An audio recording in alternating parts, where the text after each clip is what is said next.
movies or video games or garden. This is not a poem posing as an instructional on wearing shoes or making pizza. This is a poem about rape. Rape.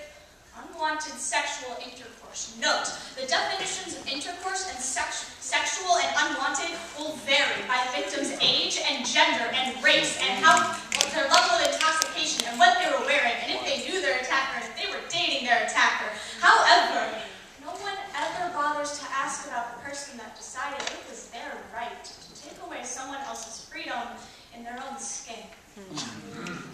When you stand up here and equate my sexual assault to a car getting stolen, you are telling me that my body and the body of every sexual assault survivor is no better to you than an automobile.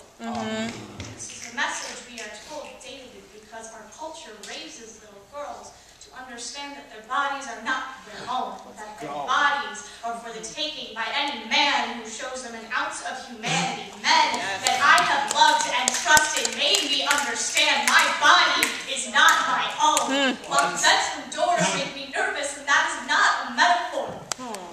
It's not an artistic choice when I flinch away from my lover's touch. There is nothing symbolic in the things women are taught to do to keep themselves from being raped. When we carry our keys like daggers between our fists when we walk home alone. We never walk home alone after dark. We always take the same route. The rapist who calls himself my ex-boyfriend might live on the next block, and I am not keen to find out. Statistically, a quarter of the women in this room have been or will be raped in her lifetime. The number of men in this room who have been raped is not even considered worth knowing. And you, standing up here, using some metaphor of flowers as a metaphor for my genitalia does nothing for the lover or the best friend sitting next to you crying for reasons you cannot comprehend.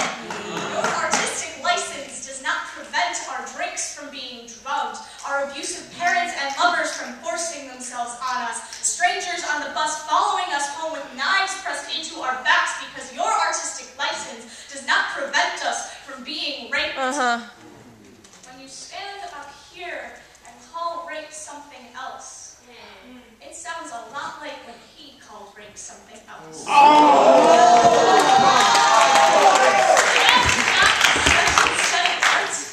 He called it love.